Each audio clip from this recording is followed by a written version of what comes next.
로마서는 사도 바울이 고린도에 있을 때 로마 교회 성도들에게 보낸 서신입니다. 우리가 그동안 로마서 11장까지 공부를 했습니다. 로마서 1장부터 8장까지는 복음이 무엇인지, 또 율법이 무엇인지, 성령의 법이 무엇인지 그 핵심 교리들을 다루고 있습니다.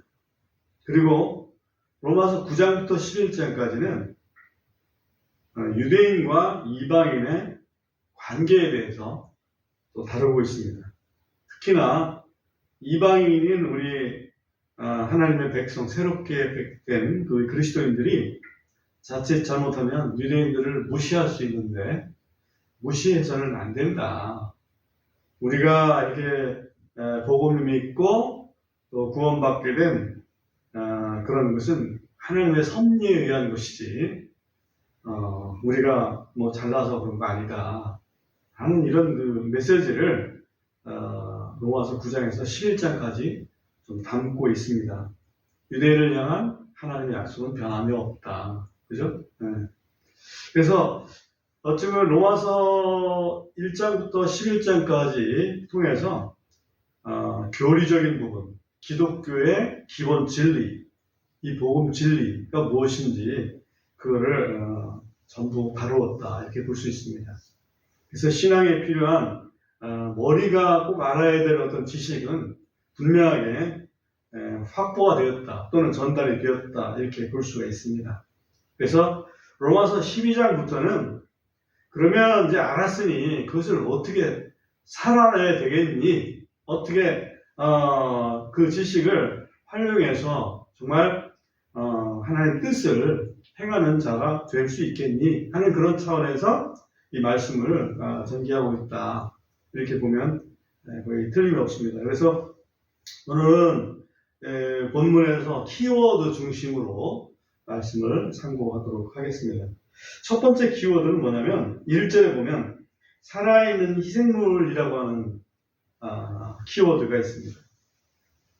여기 보면 그러므로 형제들아 이렇게 하고 있죠. 그러므로 그 얘기는 이제까지의 로마서 1장부터 11장까지의 내용으로 봐서 이제는 하나님의 섭리로 너희가 구원을 받고 유대인들이 잠시 믿음에서 떠나 있지만은 궁극적으로는 하나님께서 그들을 구원하실 것이다 하는 그러한 그 진리를 알았으니 그러므로 내가 하나님의 긍휼을 힘입어 너에게 간청하노니 너희는 너희 몸을 거룩하고 하나님께서 받으실 만한 살아있는 희생물로 드리라. 이것이 너희 합당한 섬김이니라. 이렇게 말씀을 하고 있습니다. 사도 바울은 지금 로마 성도들한테 간청을 하고 있습니다. 이 간청을 왜 할까? 한번 생각해 봤어요. 간청. 그냥 명령을 해도 될 텐데 간청을 하고 있습니다. 이제까지 잘 알았으니까 이제는 그것을 좀 행동으로 옮겨야 되지 않겠니? 사실 하나님은 우리들에게 명령도 하시지만 우리들의 어떤 그 인격적인 그런 행동, 자발적인 어떤 그 순종 이것들을 사실은 기대를 합니다. 그렇기 때문에 사도 바울은 로마 성도들에게 간청한다 이런 그 표현을 했습니다. 근데 그 간청을 하되 하나님의 긍휼을 힘입어서 간청한다 이렇게 표현을 하고 있습니다. 하나님의 긍휼이라는 것은 하나님이 우리를 불쌍히 여기시는 그런 거죠. 기본이 하나님이 우리를 불쌍히 여기신다는 것은 우리를 그냥 놔두면 멸망할 수밖에 없는데 하나님이 우리를 불쌍히 여기셔서 독생자 예수 그리스도를 이 땅에 보내시고 그분의 죽음을 통해서 그분의 보혈을 통해서 우리 죄를 용서하시고 그리고 우리 속에 성령을 보내주신 그 사랑을 긍휼이라고 표현을 할 수 있습니다. 그래서 그런 하나님의 그런 긍휼을 통해서 너희가 구원을 받았으니 그러니까 너희가 이 구원에 맞는 그런 그 삶을 살아야 되지 않겠느냐. 거기서 나온 단어가 바로 살아있는 희생물입니다. 희생물. 희생물을 다른 말로는 뭐라고 구약 성경에서 이해를 한다면 뭐라고 표현을 하면 좋겠어요? 제물이죠. 제물. 살아있는 제물.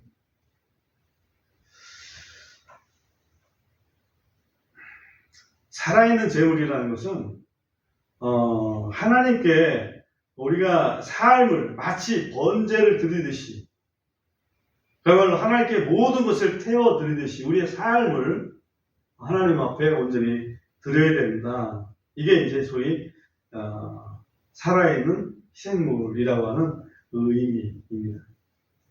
번제물은 하나님 앞에 구별을 해놓습니다. 하나님 앞에 구별을 해놓고 그것을 온전히 드리는데, 우리의 삶이 하나님 앞에 구별된 삶이어야 된다. 구별된 삶을 다른 말로 하면 거룩한 삶입니다. 그게 무슨 뜻일까요? 하나님 앞에 거룩한 삶이다.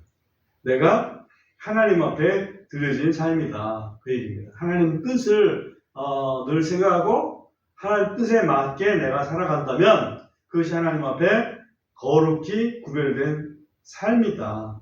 그렇죠?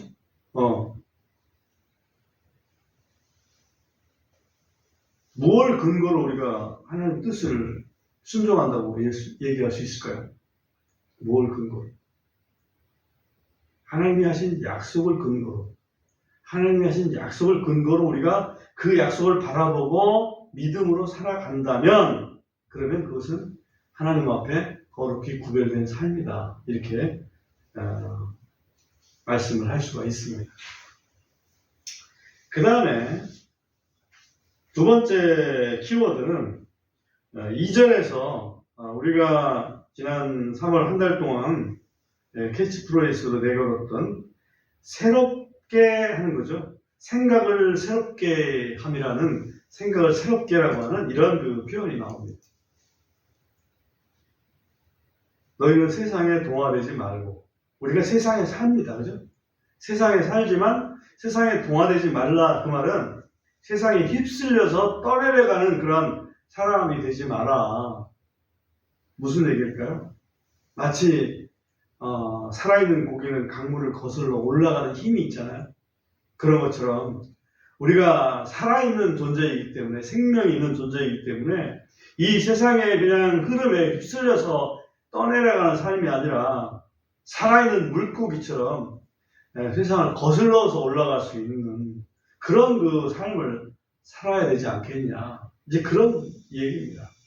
그렇게 하려면 생각을 새롭게 해야 된다. 생각이 바뀌면 말이 바뀌게 되잖아요. 말이 바뀌면 행동이 바뀌게 되고, 행동이 바뀌면 인격까지 바뀌게 된다. 이런 아주 그 일반적인 논리가 있습니다. 생각을 바꾸는 것을 성경은 뭐라고 할까? 성경은 회개라고 합니다. 회개를 헬라어 말로 메타노에오라고 합니다. 헬라어 말로 메타노에오. 메타라는 말은 바꾼다 이런 의미가 있고, 또는 그 뭐뭐 후에 그런 의미가 있어요. 그러니까 바꾼다, 메타, 노에오, 이것은 thinking, 사고방식, 마인드가 우리가 많은 경우에 마음이라고 이렇게 번역을 하는데, 우리 근본역에서는 정확하게 생각이라고 이렇게 번역을 했습니다. 정확한 건 생각입니다. 그래서 생각을 바꾸는 거, 이거를 회개라고, 메타노에오라고 합니다. 그러므로 생각을 새롭게 하라, 이 말은 회개하라 그 얘기지. 세상을 그냥 따라가던 그런 생각을 좀 회개하고, 세상과 거스르지만은 하나님 말씀을 따라가는 그런 생각으로 좀 바꿔봐라. 그래서 하나님의 선하시고 받으실 만하며 완전하신 뜻이 무엇인지 입증하도록 하라.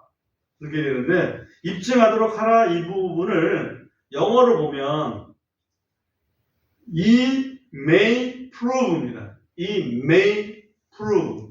may라는 것은 할 수 있다, 할 수 있으리라, 그런 뜻입니다. 다시 말하면 생각을 바꾸어서 해보면 하나님의 뜻이 무엇인지를 입증할 수 있으리라, 그런 의미가 있는 거예요. 입증할 수 있으리라. 입증한다는 말을 또 헬라 원문을 찾아보면 도끼마조라고 하는 단어를 쓰고 있는데, 이 도끼마조라는 것은 시금석처럼 테스트하는 거예요. 테스트. 시험해보는 거지. 시험해 볼 수 있다. 하나님의 뜻이 무엇인지를 테스트해 볼 수 있어. 그것이 바로 지금 이 생각을 새롭게 하는 것이다. 이렇게 볼 수가 있습니다. 그 다음에 세 번째 키워드입니다. 세 번째 키워드 3절에 보면, 3절의 끄트머리 쪽에 보면 믿음의 분량이라고 하는 표현이 나옵니다. 믿음의 분량. 이것이 이제 오늘 말씀의 키워드 중에서 굉장히 중요한 부분인데요. 믿음의 분량이란, 왜 여기가 믿음의 분량을 여기서 얘기했을까? 3절을 보겠습니다. 이는 내게 주신 은혜를 통해 너희 중에 있는 각 사람에게 내가 말하기 때문이니 마땅히 생각할 그 이상으로 자기를 높게 생각하지 말고 오직 하나님께서 각 사람에게 나눠주신 믿음의 분량에 따라 맑은 정신으로 생각하라. 여기 보면 높게 생각하는 경우가 있고 맑은 정신으로 생각하는 경우가 있다. 두 가지 경우가 있다. 볼 수 있습니다. 높게 생각한다는 얘기는 자기 자신은 B급인데 자기 자신을 A급으로 생각하는 거, 이걸 높게 생각하는 거예요. 맑은 정신으로 한다는 얘기는 자기 자신이 B급이면 난 B급이야 라고 인정을 하고 생각하는 거죠. 맑은 정신을 영어의 의미를 좀 살려서 생각을 해보면 교만하지 않고 절제된 바른 생각, 이렇게 표현할 수 있어요. 교만하지 않고 절제된 바른 생각으로 생각하라. 내가 뭔가 된 것 같은데 아닙니다. 뭔가 된 게 아니고 나는 정말 이 정도밖에 안 됩니다. 하나님께서 그 정도밖에 믿음의 분량을 주시지 않았습니다.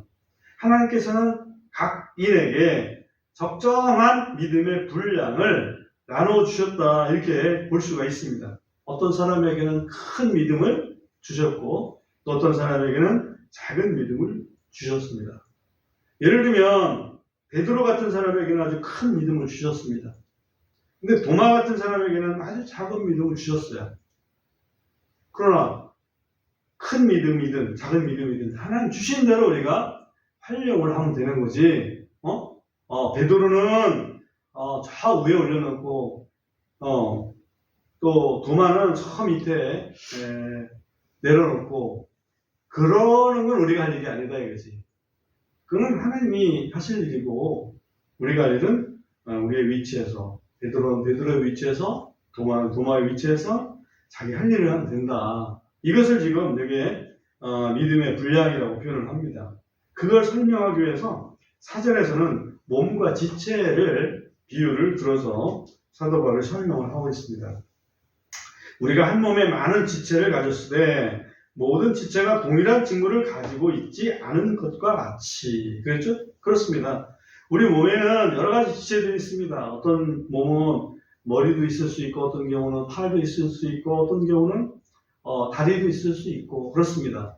그러면 몸과 팔과 다리가 각각 다른 일을 하지만 결국은 한 몸이다. 그 얘기를 지금 사도 바울이 하려고 합니다. 그래서 거기에 그 믿음의 분량이라는 거하고 지체라는 거하고 동일한 의미로 지금 여기 하고 있는데 6절부터 이제 8절 사이에서 7가지 은사를 여기에 소개를 하고 있습니다. 하나님께서 은사를 주신다는 얘기는 그 일을 하라고. 그렇죠? 예를 들면 우리한테 팔의 은사를 주셨다 그러면 팔 역할을 하면 됩니다. 근데 팔 역할을 하라고 은사를 줬더니만 입 역할을 한다 이거지. 말로만 뭐라고 해. 팔로 안 하고. 그런 경우 있을 수 있잖아요. 그런 경우는 잘못하는 것이다. 우리는 우리의 은사에 맞는 역할을 해야 된다. 근데 여기까지 7가지의 은사가 소개가 되고 있습니다. 근데 대부분 이 은사들을 보니까 목회자나 또는 집사들이나 이런 그 교회를 좀 약간 섬기는 위치에서 필요한 은사들을 소개를 하고 있습니다. 6절에 보시면 첫 번째 은사는 뭐냐면 예언의 은사입니다. 그런데 우리에게 주신 그 은혜에 따라 다른 은사들을 가지고 있으니 예언이면 우리가 믿음의 분량대로 예언하고, 그죠? 예언도 하나의 믿음의 분량이라는 얘기입니다. 그러니까 믿음의 분량이라는 것은 다른 말로 하면 은사라고 바꿔서 말씀을 드릴 수가 있습니다. 그러니까 예언의 은사죠.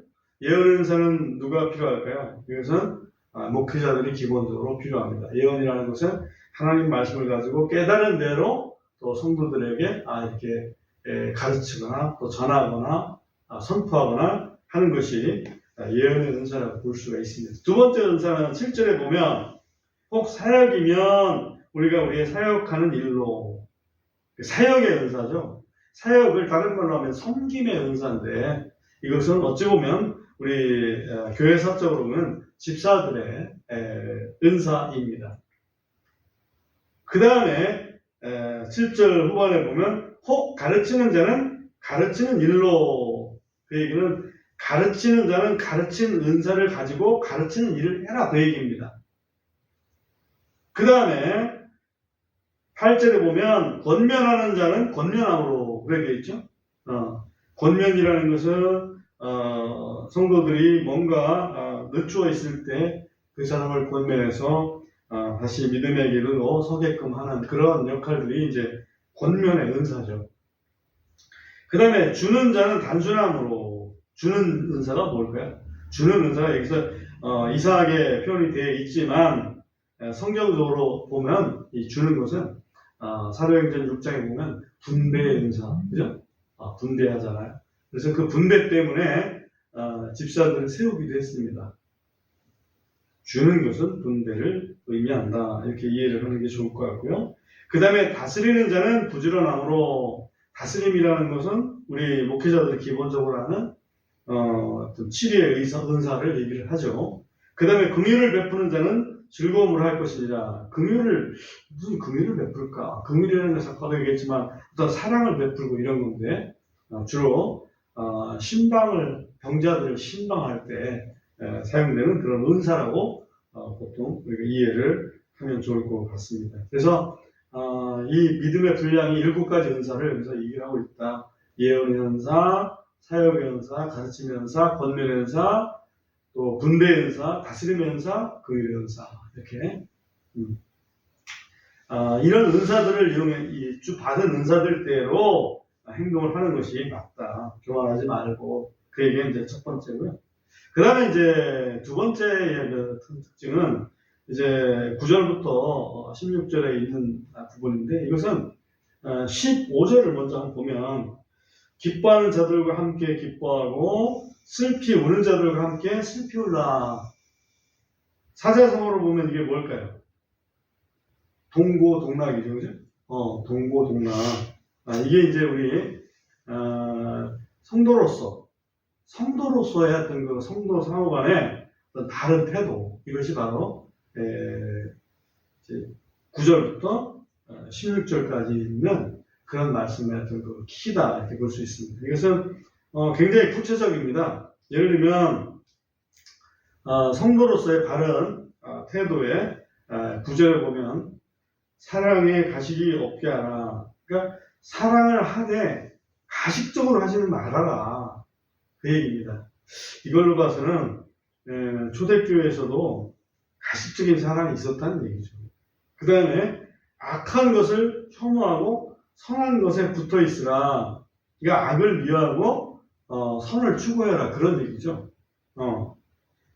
그 다음에 또 그 얘기는 형제한테 악한 어떤 그것을 이렇게 한다는 얘기는 형제를 아주 힘들게 만드는 거, 손해보게 만드는 거, 그런 게 이제 이해를 할 수 있어요. 또 10절에 보면 형제의 사랑으로 서로 친절하게 애정을 가지고 라고 되어 있습니다. 서로 친절하게 애정을 가지고, 그 애정이라는 표현을 썼습니다만 이 애정이라는 것은 보살핌을 얘기합니다. 형제의 사랑을 갖고 친절하게 좀 보살펴라. 그런 의미입니다. 그 다음에는 존중하기를 서로 먼저 해라.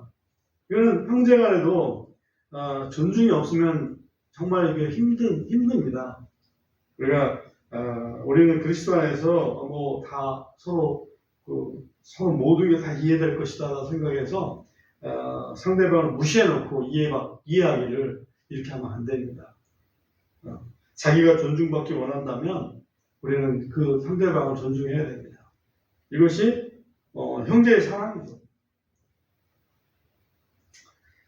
그래서 9절과 10절에서는 성도 간의 그 사랑에 대한 부분을 좀 다루고 있습니다. 그 다음에 이제 11절, 12절에는 이 교회의 일이라는 것은 누군가가 일을 해야 되잖아요. 근데 그 일은 주님을 생각해서 이렇게 일을 제대로 해야 된다. 이제 그런 얘기입니다. 11절 보면 일을 게을리하지 말고 자기 개인적인 일 가지고 얘기하는 게 아닙니다. 사실 공동체에 관련된 그 일을 하는 데 있어서 게을리하지 말고 영이 뜨거운 가운데 주님을 섬겨라. 주를 섬겨라. 영이 뜨거운 가운데 영이 뜨겁다는 얘기는 어떤 뜻일까요? 뭔가 우리가 열정을 가졌다는 얘기죠. 뜨거운 마음을 가지고 있다. 이 말은 참된 마음을 가지고서 열심을 내라. 그 얘기입니다.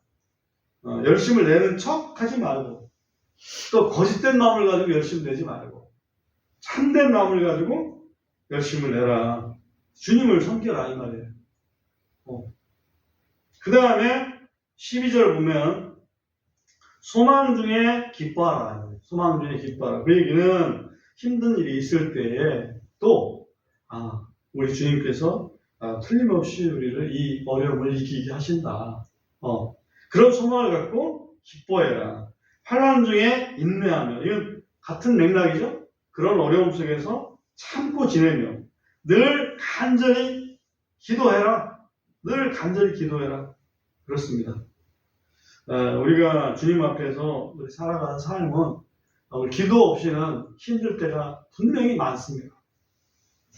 기도를 통해서 우리는 하나님께서 주시는 그런 힘을 얻을 수가 있습니다. 그러니까 기도를 게을리하지 말아야 되겠다. 이 말씀을 지금 하고 있습니다. 그 다음에 13절을 보면 성도들의 필요에 따라 나누어 주며, 이것은 아까 얘기했던 그 주는 은사와 관련되어 있죠. 성도들의 필요에 따라 나누어 주며, 이건 누가 나눠주는 거예요?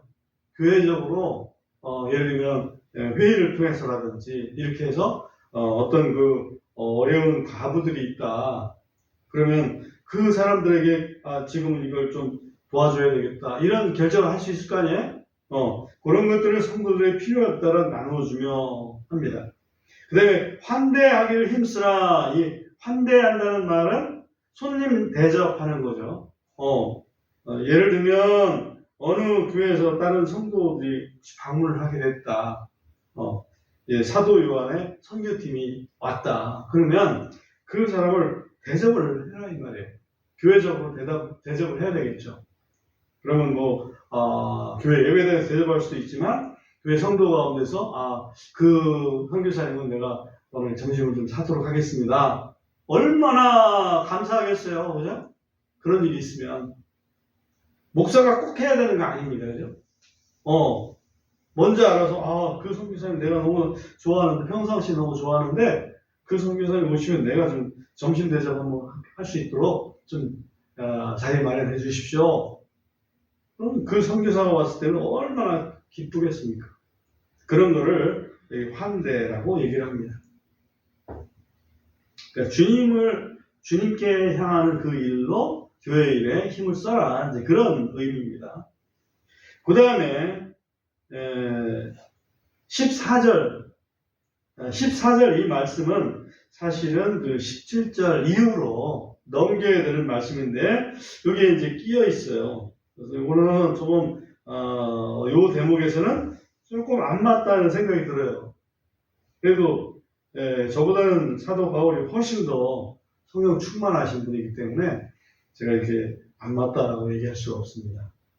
다만 문맥상 여기 있는 내용상 뒤로 가는 게 좋겠다. 14절 보면 너희를 핍박하는 자들을 축복하라. 축복하고 저주하지 말라 그랬잖아요. 핍박하는 사람들이라는 건 적어도 원수들이잖아요. 그 원수들이기 때문에 지금 17절 이후에 원수에 대한 얘기가 나와요. 특별히 19절에 보면 지극히 사랑하는 자들아 너희 스스로 원수 갚지 말고, 그죠? 그래서 이거는 뒤로 넘겨야 될 그런 그 대목이다라고 생각을 합니다. 성도들끼리 핍박하는 경우도 있을까요? 원수가 아닌데. 그런 경우도 있을 수 있겠군요. 그러면 이 경우는 성도들끼리 누군가가 핍박을 할 때 그걸 저주하지 말고 대신 축복해줘라. 그게 이기는 자다. 아마 그런 의미일 것 같아요. 우리 성도들끼리 핍박하지 말아야죠. 왜 성도들끼리 핍박합니까? 사랑하기도 힘든 시간에, 그죠? 그 다음에 15절 보면 아까 우리가 대표적으로 읽었지만 기뻐하는 자들과 함께 기뻐하고 슬피 우는 자들과 함께 슬피 울라. 동고동락해라. 한 성도는 자녀가 대학에 떨어져가지고 막 슬퍼하고 있는데 또 자기 자식은 합격했다고 희희낙낙 하고 있으면 안 되겠죠. 서로가 서로를 배려하는 마음이 있어야 되지 않겠습니까? 어떤 사람은 그 부모님이 돌아가셔가지고 아주 슬픔에 잠겨 있는데 무시하고 그냥 잔치 벌이고 있으면 되겠습니까? 그런 얘기죠. 그래서 우리 성도들끼리는 비록 피는 안 섞였지만 그리스도의 피가 흐른다고 봐야죠. 그죠? 성령은 섞인 거 아니에요. 그죠? 같은 하나님의 영이. 그렇기 때문에 기뻐하는 자들과 함께 기뻐할 수 있어야 됩니다. 근데 정말 기쁜 일인데 나는 뾰루통해져 있어. 기뻐하지 않아. 왜? 기뻐하고 싶지 않아. 그 얘기는 아주 이기적이고 사랑이 없는 겁니다. 그래서 성도가 어느 가정에 기쁨이 있으면 같이 기뻐하는 마음이 있어야 돼요. 이게 진정으로 하나님 주시는 마음이라고. 그런 삶이 제대로 진리를 아는 사람의 삶이지. 기쁜 일이 있는데 그냥 혼자 저쪽에서 인상 쓰고 있어. 그럼 되었습니까? 16절. 여기에 이제 종합적으로 성도들 향해서 이런 표현이 있다고 보면 됩니다. 서로를 향해서 같은 마음을 가지라. 근데 이것도 마인드인데 여기도 번역을 같은 생각을 가지라 이렇게 했으면 더 좋지 않았을까 하는 생각이 들어요.